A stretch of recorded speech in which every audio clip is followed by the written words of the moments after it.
Coup d'État au Québec. Par le mouvement des Québécois. Québec. Le Québec a été victime d'un coup d'État.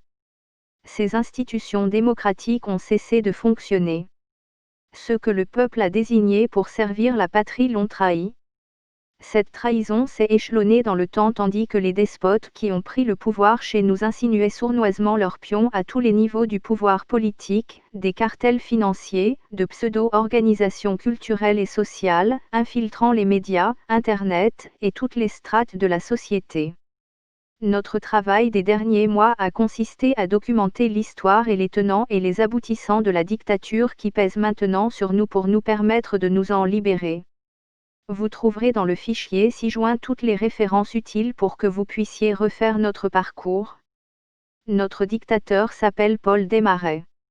Il vit notamment dans son château de Sagard, au Saguenay, protégé par une armée d'une centaine de domestiques et par Garda, société qui lui appartient et qui lui sert de milice privée.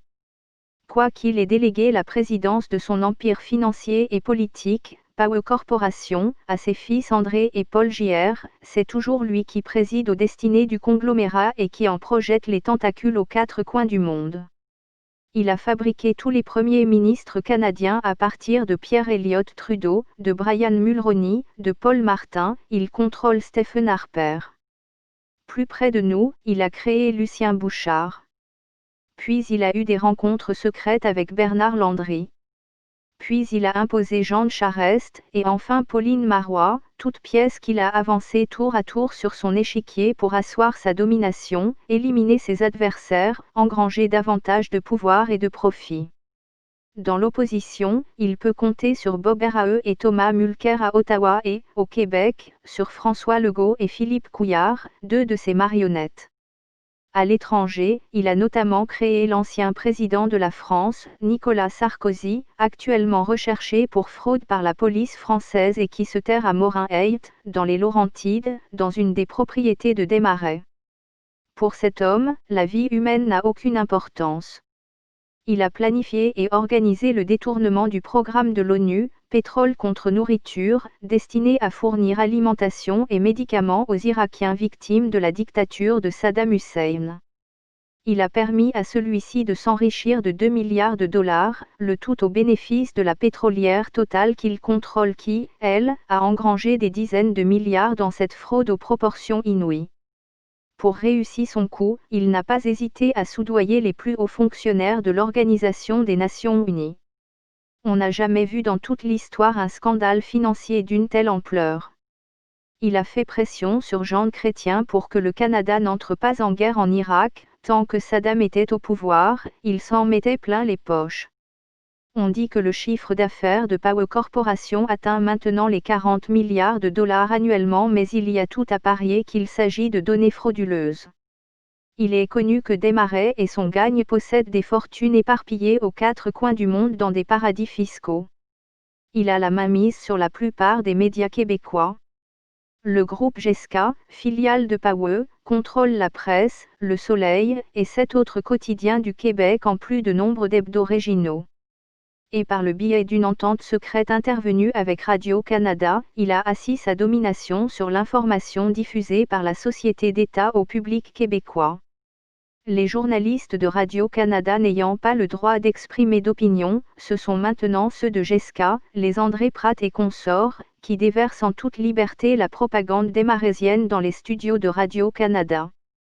Ils contrôlent nombre de compagnies d'assurance, possèdent des participations dans nombre de sociétés de gestion, dans le bâtiment, dans la sécurité, dans l'eau notamment via le groupe Suez, dans les banques ici comme à l'étranger, dans le pétrole, dans des centaines de compagnies chinoises. Ses complices siègent dans les conseils d'administration de nos plus importantes sociétés d'État comme la Caisse de dépôt et de placement, Hydro-Québec. Il a ses entrées dans tous les ministères. Les lois, les règlements, les politiques définies par notre gouvernement sont les siennes, qu'il s'arrange pour contourner à sa guise. Desmarais mène plusieurs plans de front.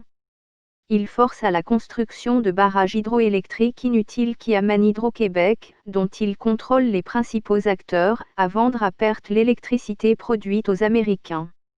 C'est ainsi que les Québécois, par leurs taxes, leurs impôts et leurs factures d'électricité, subventionnent directement les compagnies américaines d'électricité.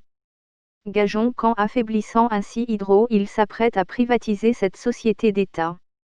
Pendant ce temps, par le biais de Lafarge qui lui appartient, il nous vend le ciment de ces barrages dont nous payons le gros prix.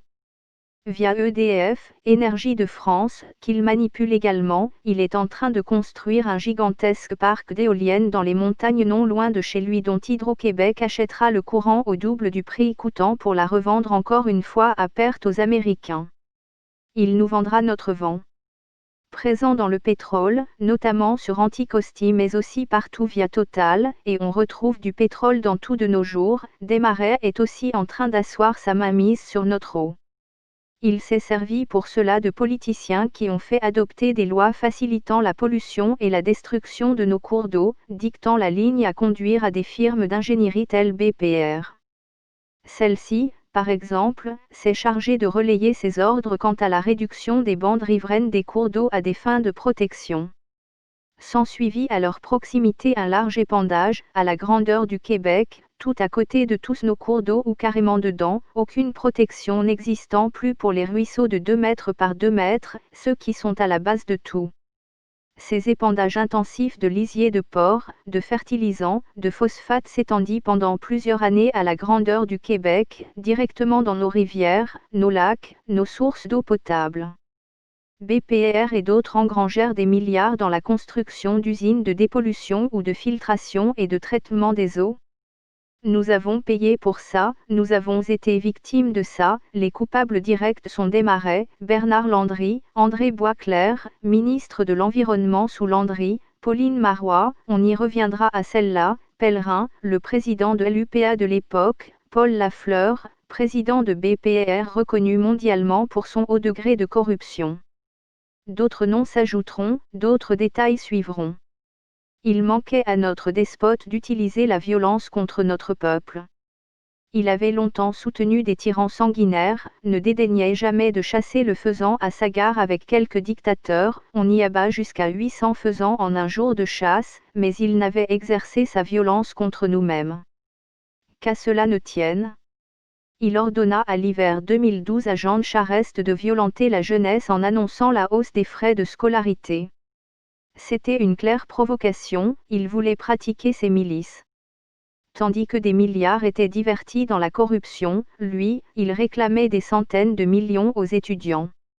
L'exercice lui apprit que la police était à sa botte, tant la SQ que les corps policiers de province comme ceux de Sherbrooke, de Gatineau, ou encore de Québec. Bref, que son coup d'État était complet. Il n'a pas besoin de se faire élire, il a tout le pouvoir. Enfin, pas tout à fait. Car les Québécois ont clairement démontré en 2012 qu'il en avait ras-le-bol de tous ces abus sans toujours toutefois clairement en nommer le coupable. Car c'est toujours en cachette, dans le silence, par personne interposée et tandis que les médias font du brouillage qu'agit ce tyran. Maintenant, notre despote flagorne, il fait le beau, il étale sa fortune sous de fastueux chapiteaux, occupant à Montréal toute une de nos îles pour un mariage aussi ridicule que princier. Il ne se cache plus car il est sûr de lui et d'ailleurs il se sait découvert et il s'en moque, certain qu'il est de sa puissance, de son impunité pour tous et chacun de ses crimes, du contrôle qu'il exerce sur la société québécoise et sur chacun d'entre nous. Car il espionne tant qu'il peut, ses sous-fifres disposent de tout l'appareillage et des technologies nécessaires, il contrôle Yahoo, à ses entrées chez Microsoft et Facebook. Mais il y a un mais. Les Québécois ne sont pas dupes, loin de là. Partout à travers le Québec, des gens travaillent à jeter à bas cette tyrannie. Les Québécois sont fiers et intelligents, ils ont une longue histoire de résistance et ils n'aiment pas se faire berner. Et ils sont rusés et astucieux. Alors ils échangent informations, mots d'ordre, ils se mobilisent au travers de toutes sortes de luttes locales où ils apprennent le travail de terrain, où ils découvrent, identifient et constituent des dossiers sur ces sbires locaux qui profitent du peuple et de la tyrannie. Le tout se fait chaque jour, depuis longtemps, et ça va à la vitesse de la lumière. Oh! Les machines du despote tentent bien de compromettre tous ces flux d'informations mais elles n'y arrivent pas, elles n'y arriveront jamais. Nous remercions tous ceux, recherchistes, journalistes, écrivains et penseurs dont les travaux ont été mis à contribution dans la constitution de ce dossier. Coup d'État au Québec, deuxième partie. Québec. La férocité, la cruauté, la malfaisance et la voracité de Paul Desmarais ne connaissent pas de limites. Il harnache nos rivières et pollue nos eaux pour en amener la privatisation. Mais il se propose aussi de la vendre en vrac aux Américains. C'est ainsi que jusqu'à 200 ingénieurs ont planché sur le projet Grand Canal qui consiste à faire dévier certaines de nos rivières non encore polluées, telles la rivière Eastman et la rivière Rupert, vers le centre des États-Unis et jusqu'au Mexique. Il s'est préparé dans ce but depuis longtemps, dès les négociations qui ont amené sa marionnette Mulroney à conclure l'ALENA, laquelle stipule qu'on ne peut vendre l'eau de cours d'eau qui n'ont pas été harnachés. Or, la Rupert et la Eastman le sont, de même que presque toutes les rivières qui se jettent dans le fleuve Saint-Laurent. Desmarais est aussi derrière des dizaines de sociétés chinoises qui se sont donné des raisons sociales anglaises et qui sont présentes dans le moyen nord et le grand nord du Québec pour les vider de leurs ressources minières. Jean Charest nous faisait croire qu'il s'agissait essentiellement d'y exploiter des mines de fer, mais c'était un leurre. En réalité, Desmarais et son armée de sous-fifres veulent en tirer du nickel, du chrome, des diamants, divers autres métaux mais aussi de l'uranium. Québec a suspendu pour un temps l'exploration d'uranium dans lesquelles plus de 30 sociétés étaient déjà impliquées mais cette espèce de moratoire doit prendre fin cet automne. C'est au niveau de l'exploration que les dégâts, les poussières sont les plus présentes. Les caribous ont déjà avalé nombre de poussières radioactives déposées sur les lichens, les Inuits qui les ont consommées aussi. L'uranium est le seul métal capable de modifier la structure de l'ADN, des générations d'Inuits sont en péril, ce dont se fiche complètement Paul Desmarais et tous les membres de son gang. En effet, pourquoi pas un génocide avec ça ? Pour entretenir au sein de la population québécoise l'illusion qu'on veillait à limiter l'ampleur de la corruption sur notre territoire, Paul Desmarais a fait créer la commission Charbonneau où les présidents de nombreuses firmes d'ingénierie sont allés se blanchir en avouant quelques fautes mineures. Les plus importants coupables, comme Paul Lafleur de BPR qui a trempé dans toutes les affaires de corruption de cette société pendant 15 ans, n'ont jamais été inquiétés par la police. Il a planté dans cette commission un de ses agents, le journaliste André Noël de la Presse, dont nous avons appris qu'il avait cherché à étouffer le scandale de l'eau contaminée au Québec par les soins et au profit de la firme BPR. Nous avons aussi appris que les gens de la commission Charbonneau et de l'UPAC ont reçu nombre de dossiers extrêmement compromettants qui l'ont passé sous silence. Toutes les firmes d'ingénierie compromises continuent de bénéficier de juteux contrats gouvernementaux, et la corruption au niveau national, régional et local de ministres et d'adjoints ministériels, de fonctionnaires, de préfets de comté, de maires, de conseillers municipaux se poursuit comme si de rien n'était. Il faudra faire un grand ménage, des gens devront être jugés pour leurs crimes et leurs trahisons envers le peuple québécois. Non seulement Paul Desmarais met il à sac le territoire québécois, non seulement veut-il imposer sa vision du monde et nous bercer d'illusions par le biais des médias de masse, non seulement a-t-il mis la police, ses tortionnaires et les services de sécurité à sa botte, son pompon Couillard siège au comité de surveillance des services canadiens du renseignement de sécurité, mais encore n'a-t-il rien à cirer des dommages qu'il cause aux propres troupes que ses politiciens contrôlent.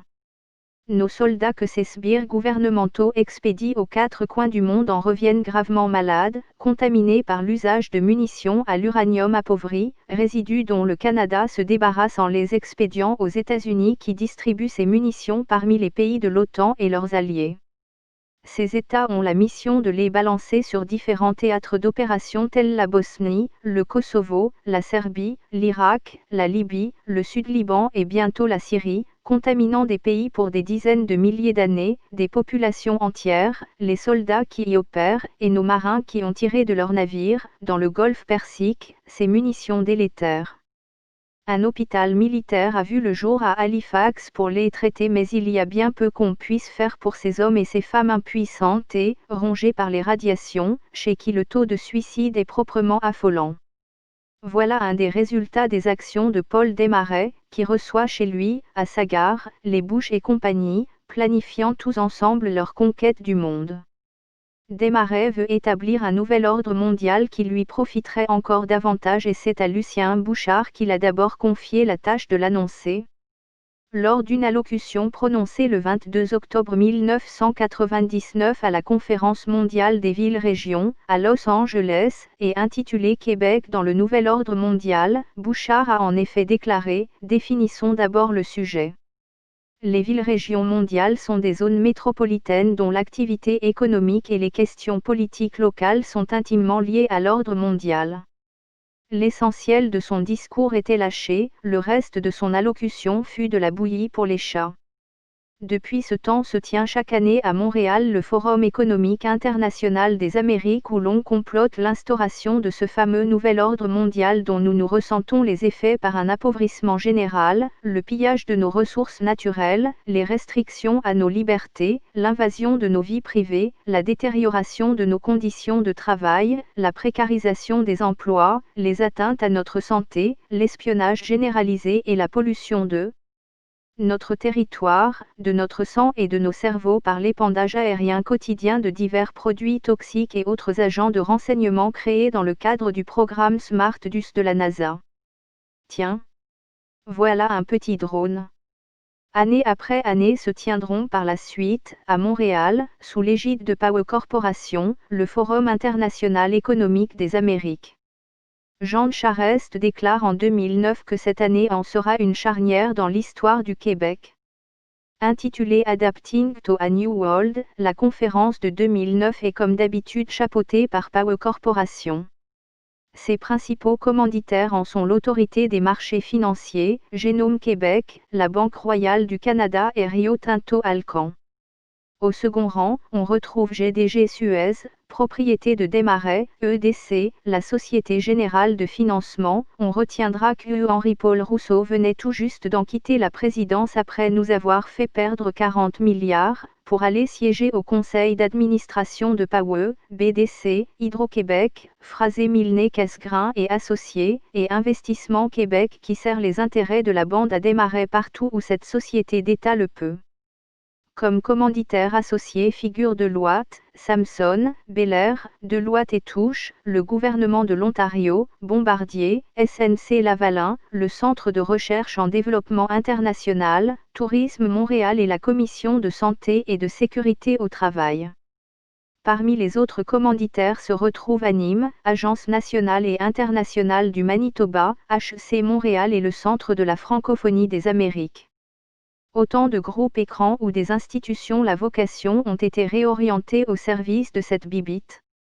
Les médias qui y ont été invités furent BNN, le National Post, La Presse, le Canadian Business, CNW Telbec, qui appartient aussi maintenant à Power et qui nourrit en nouvelles tous les médias québécois, et la revue Force. Les partenaires gouvernementaux ont été le gouvernement du Québec et celui du Canada. Les partenaires internationaux enfin, la Banque interaméricaine de développement, l'Asian Development Bank, l'Organisation de coopération, de développement et d'économie, l'UNESCO, le Secrétariat du Commonwealth et l'Organisation internationale de la francophonie. Voilà ce dont les représentants se sont rassemblés du 8 au 11 juillet 2009 à l'hôtel Bonaventure pour discourir sur ce nouvel ordre mondial qu'on veut de gré ou de force établir chez nous et partout dans le monde. Est-il besoin d'écrire qu'aucun syndicat, qu'aucune organisation citoyenne ne furent invités à ces assises qui se tinrent à huis clos? C'est une autre marionnette de Desmarais, l'ancien ministre québécois de la Justice Gilles Rémillard, qui agit en tant que président fondateur de ce forum annuel qui se déroule à l'abri des regards indiscrets des journalistes. Quelles sont les personnes qui gouvernent ce forum maintenant? D'abord, Paul Desmarais Jr., ci-devant président et co-chef de la direction de Power Corporation. On y retrouve aussi Hélène Desmarais, fille de Jean Chrétien mariée à Paul Desmarais Jr., Dominique Strauss-Kahn, maintenant en prison, Perrin Betty, président et co-chef du conseil d'administration de Power, Thierry Vandal, marionnette de Desmarais qui agit à titre de président d'Hydro-Québec, Michael Sabia, président de la Caisse de dépôt et de placement du Québec, qui couche à Sagard, et plusieurs autres figures de ce type. Au menu des conférences et ateliers, comment moderniser les réglementations financières, le système financier après la crise économique, nouveaux acteurs, nouveaux dossiers, migration, productivité et compétition, les défis de l'intégration, le rôle des PPP dans les infrastructures des économies émergentes, les conditions nécessaires pour leur implantation, comment faire des affaires en Russie, le libre-échange en Amérique, les dossiers sensibles et de multiples ateliers du genre. Nous vous réinvitons à consulter les documents dont vous trouverez les références et les liens en annexe. C'est notamment par ce biais, mais pas seulement celui-ci, que Paul Desmarais avance ses pions sur l'échiquier international, en coordination avec son complice de toujours, le milliardaire belge Albert Frère qu'il consulte chaque jour par téléphone. Ces deux dangereux individus ne se sont pas seulement lancés à l'assaut des marchés financiers, au secours des pires dictateurs, non seulement ont-ils commis des fraudes colossales, non seulement ont-ils provoqué par pure avidité la mort de centaines de milliers de personnes, mais ils prétendent maintenant établir leur nouvel ordre sur nous tous, sans que l'on nous ait jamais demandé de voter sur la question. Nous ne nous laisserons pas faire. Coup d'État au Québec, troisième partie. Le Québec, on l'a vu, vit sous la tyrannie de Paul Desmarais qui appuie son pouvoir sur nombre d'entreprises et sur les politiciens en place. Vous voulez savoir comment ce triangle fonctionne? Nous ne perdrons pas inutilement dans les détails. Prenons le cas de celui formé par la firme d'ingénierie BPR, par Pauline Marois et par Paul Desmarais. À titre de vice-première ministre, Pauline Marois a approuvé en 2002 la nouvelle réglementation sur la protection des bandes riveraines de nos cours d'eau qui est venue dramatiquement ouvrir la voie à la pollution de tous et chacun de nos ruisseaux, de nos rivières, de nos lacs, de notre fleuve. La réglementation éliminait totalement la protection des sources et des ruisseaux. 30 000 porcs sont élevés dans la circonscription de Charlevoix représentée par Pauline Marois. Elle est donc bien au fait de cette problématique, et c'est sans état d'âme qu'elle a encouragé la destruction de nos cours d'eau au profit de la firme BPR, en pesant de tout son poids sur l'appareil politique et sur les édiles municipaux locaux du village de Saint-Irénée où elle possède une luxueuse résidence. Malgré les plaintes des citoyens, quoique des pétitions et nombre de lettres des gens de Saint-Irénée lui aient été adressées, Pauline Marois a encouragé la construction, par BPR et au profit du multimillionnaire Paul Lafleur, d'une usine d'eau potable à Saint-Irénée. Une usine inutile car les sources d'eau pure ne manquaient pas aux environs immédiats de Saint-Irénée et dont la construction au coût de 3,2 millions de dollars de fonds publics s'est effectuée sans appel d'offres. D'ailleurs, c'est toujours BPR qui se voit confier les travaux à Saint-Irénée et toujours sans appel d'offres. Pauline Marois était bien au fait des conséquences de l'industrie porcine sur les cours d'eau, 30 000 porcs sont élevés à Saint-Irénée. Elle savait très bien ce qu'elle faisait en soutenant envers et contre ses premiers commettants ce projet en apparence insensé mais qui a surtout profité, en fait, au domaine forguet, camp retranché de l'oligarchie, tandis que le compte de taxes d'eau des 366 résidents permanents de Saint-Irénée passait du simple au double. Car c'est ainsi que fonctionnent toujours Desmarais et ses acolytes, ils font payer au peuple 2, 3, 4, 5 fois le prix de leur turpitude. C'est Pauline Marois, en dépit de l'opposition de ses concitoyens, qui a porté le dossier auprès de la ministre libérale Nathalie Normando des Affaires municipales qui s'est dépêchée de débloquer les sommes réclamées. Pauline Marois est une proche de Paul Desmarais depuis belle lurette. Elle a longtemps fréquenté Charles Sirois, président du Conseil de la Centre interinstitutionnel de bilan de compétences et ami de Paul Desmarais et de son mari, Claude Blanchet, avec qui il siège sur nombre de conseils d'administration. Claude Blanchet que Pauline Marois a fait nommer à la présidence de la Caisse de dépôt et de placement du Québec et qui s'est alors dépêché d'acheter des actions parmi les entreprises partenaires de la Caisse. Une fraude qui nous renseigne sur le sens de l'éthique qui prévaut dans cette famille où on s'est toujours surtout préoccupé de s'enrichir. Ils sont maintenant, outre leur condo de luxe de Montréal, également propriétaires d'une résidence haut de gamme dans le hameau du Cap-Blanc, à Saint-Irénée. À l'occasion, Pauline Marois et Claude Blanchet soupent et couchent chez Desmarais. BPR et Paul Lafleur sont intervenus dans quelques débats publics, parfois de bien curieuses et pernicieuses façons. Alors qu'il était à la tête de la firme et du domaine Forguet, le domaine, par la voix de son président, est intervenu le 14 avril 2006 devant la Commission fédérale d'examen du projet Eastmain-1A et dérivation Rupert, à la base du projet Grand Canal. Au nom du domaine Forguet, ce qui a alors révélé le caractère de paravent de cette organisation, Lafleur a déclaré ceci: les organismes culturels qui sont tous en perpétuelle recherche de financement, ont depuis longtemps réalisé que des collectivités prospères participent plus aux activités culturelles et protègent mieux leur patrimoine, parce que les individus qui les composent ont le temps et les moyens de le faire. Avec les années et à force de sollicitations, le monde des affaires et son réseau de contacts informels en viennent à partager avec les organismes culturels la même vision d'une société cultivée pour laquelle l'ouverture sur le monde et ses grandes œuvres ne sont pas réservées à une seule élite. Ce document que nous avons en notre possession est maintenant inaccessible au public. En gros, ça veut dire allez-y avec vos gros chantiers, passez-nous les contrats, nous subventionnerons la culture et la rendrons à notre image. Le domaine Forguet de Saint-Irénée est au cœur de l'empire de Paul Desmarais qui y investit chaque année beaucoup d'argent, trop pour que le montant soit connu. C'est une organisation paravent mais très bien équipée au niveau de ses infrastructures, où on tient réunions secrètes et soirées publiques où se pavanent les oligarques, et des concerts, aussi, à l'occasion, où les gens de la haute vont applaudir les Kent Nagano et consorts. L'organisation dont on ignore le budget total est notamment financée, outre par la famille Desmarais au grand complet, par Hydro-Québec, Radio-Canada, le Casino de Charlevoix, Bell, BPR, Desjardins, Stein Monast Avocat, BMR, le Groupe Roche, Alcoa, le CAA, la Coupe Fédérée, la Fédération des producteurs d'EF du Québec, MAIPS, la municipalité de Saint-Irénée, Archambault, qui appartient à Québecor, la Conférence régionale des élus de la capitale nationale, le Consulat général de France à Québec, le gouvernement du Québec, Patrimoine Canada, le Conseil des arts du Canada, et autres donateurs anonymes. Parmi les autres donateurs, on compte aussi les firmes d'ingénierie suivantes: Conférence internationale des marchés d'assurance plus, Desso, SNC Lavalin et Texul. La présidente de l'Association des ingénieurs conseils du Québec, Joanne Desrochers, siège sur le centenaire de l'organisme. Le conjoint de Desrochers, Yves Papillon, est ingénieur chez BPR. On retrouve aussi parmi les donateurs importants la firme de construction Neisson qui a plusieurs contrats en cours au chantier de la Romaine. Le libéral Martin Cochon a présidé la dernière campagne de financement de l'organisme.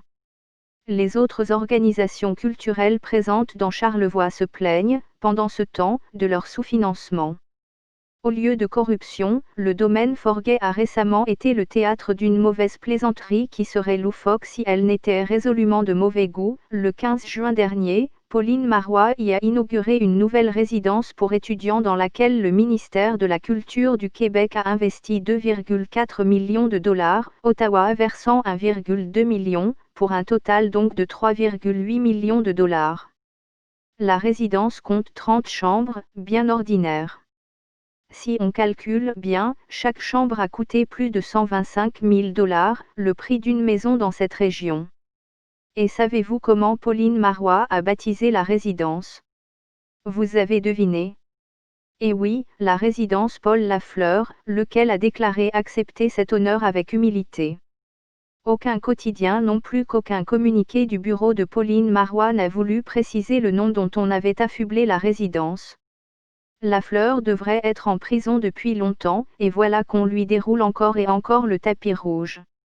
C'est environ à la même période que Jacqueline Desmarais, mariée à Paul J.R. et fille de Jean Chrétien, se soit vue décerner une médaille d'honneur par Pauline Marois. Jacqueline qui avait déjà reçu, comme une médaille ne vient jamais seule, la Légion d'honneur de Nicolas Sarkozy, celui-là même qui se cache maintenant chez Desmarais.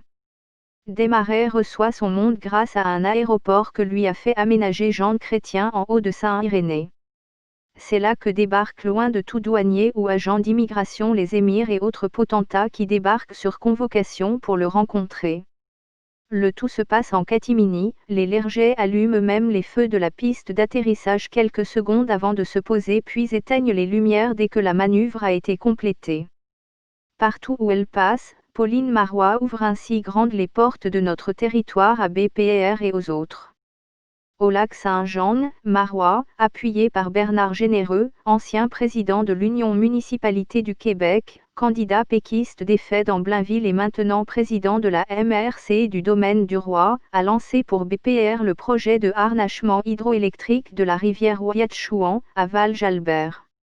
On s'apprête à y saccager dans la plus parfaite illégalité un site patrimonial d'une beauté époustouflante, le tout pour produire de l'électricité qui sera encore une fois achetée, à perte, par Hydro-Québec. La facture pour Hydro est nous tout, 80 millions de dollars sur 20 ans. Qui va assurer le suivi des travaux effectués, BPR, qui a déjà reçu plus d'1 million pour l'élaboration des plans et devis. Malgré l'opposition des citoyens qui, sondage après sondage, se sont majoritairement prononcés contre ce projet, Marois persiste et signe « Je ferai faire de l'argent à mes amis de BPR et à ceux qui nous soutiennent ». L'eau qui passera dans les turbines et ressortira brouillée sera envoyée directement dans le lac Saint-Jean. Nous, par ailleurs, on est en train d'effectuer de l'exploration pour tirer du gaz et du pétrole du sous-sol de ce magnifique plan d'eau. Car les vandales qui sont au pouvoir ne reculent absolument devant rien. Quand ce n'est pas pour planter des puits de forage en plein Gaspé, c'est pour en creuser aux îles de la Madeleine, sur Anticosti, dans la vallée du Saint-Laurent, partout où il fait encore bon vivre au Québec. Mais les choses ne se passeront pas comme ça, nous prendrons les moyens utiles pour empêcher cette bande de brigands de nuire. Paul Desmarais sera traduit devant un tribunal, il devra y répondre de tous ces crimes dont celui de crime contre l'humanité, ces sbires aussi connaîtront la rigueur de nos lois. Quant à Pauline Marois, c'est couverte de honte qu'elle quittera la scène politique québécoise. Plus. Fin du document et maintenant à vous de juger. Source. Revenir en haut, aller en bas. Invité. Invité.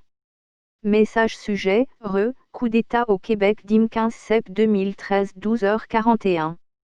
Eh bien ça me laisse perplexe. Desmarais avait m'aimé pas qui c'était avant ce poste. Il se passe effectivement BCP de scandale chez nous, mais l'impression que ce poste me fait est que tout est mélangé. Je n'ai pas l'impression que ce Desmarais est la cause principale de nos malheurs. Pour moi, il y a par contre clairement infiltration de la pègre, ce sont les mieux nantis de la société qui ont magouillé et c'est le peuple qui l'ont volé.